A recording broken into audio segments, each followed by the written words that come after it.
Hi guys, so the Tory modus operandi is to paint striking workers as the enemies of the people. But when they do interviews, especially ones like on Newsnight, they are treated with kid gloves.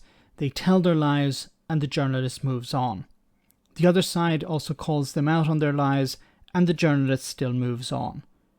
Kirsty Wark, the BBC host, was taken somewhat aback when Mick Lynch, the head of the RMT, not only called out the Tory lies, but also called Tory Chris Philip a liar to his face.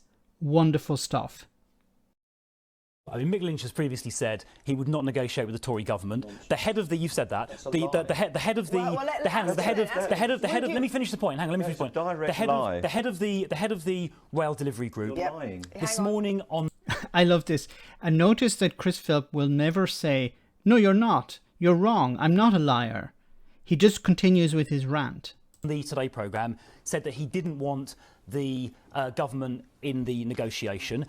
We've made money available to the railway industry. It's up to the employers to negotiate with the trade unions. And what happened this afternoon was halfway through these negotiations, while they were ongoing, the unions came out onto the street and gave an impromptu press conference, I mean, there's TV footage, saying that the strike was going to continue. OK, let's just pause. Hang on. I mean, it's on video. Now, Mick Lynch, excuse me. Mick Lynch, I want to ask you a question. I want to ask you a question. Would you be prepared to negotiate with the Tory government, yes or no? Absolutely. I've met every Tory transport minister in the last year. Bus, rail, maritime and the Secretary of State. We've never said we won't meet the Tories. What we said was that they're not at the table while I'm negotiating with the employers. You've also lied that we left negotiations on Saturday and went to a rally. There were no negotiations scheduled for Saturday. You are a liar. Right, well, there's a video of him walking out this afternoon giving a press conference. It's on videotape. And then we went back to the talks. Yeah, having said the strike's going to go ahead. You are a liar. OK, well, let's just... the strikes are going to go ahead. And you're a liar. Let's it's on video. You're a liar. We were back at the talks this afternoon. We've just left them. And your Network Rail managers delivered statutory redundancy notices to us. Chris Phillips. Wonderful.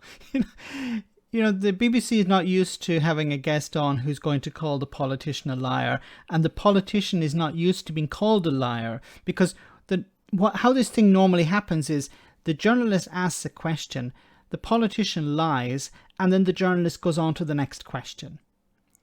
And Chris Philip here knows he's lying, but otherwise he would have said, "No, that's not true," or "I'm telling the truth. Here is the truth." No, he just continued to talk about, yeah, there's a video. And Mick Lynch says, yes, but we went back to the talks after that video.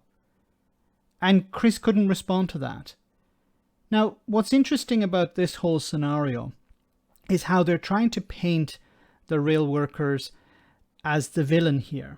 These are the enemies of the people. They're trying to destroy the country. They're trying to destroy the economy. They don't care about ordinary people.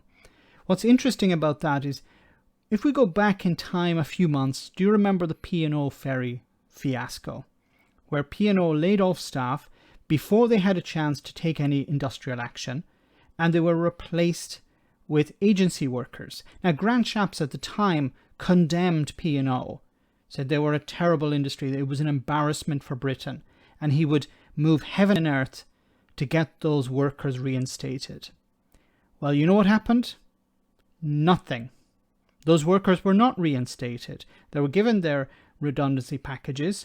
P&O hired new staff, agency staff, at a much lower rate, and Grant Shapps did pretty much nothing. But he got a few headlines, he got a few rants out, how evil this was to British workers, how it was not respecting British society and British industry.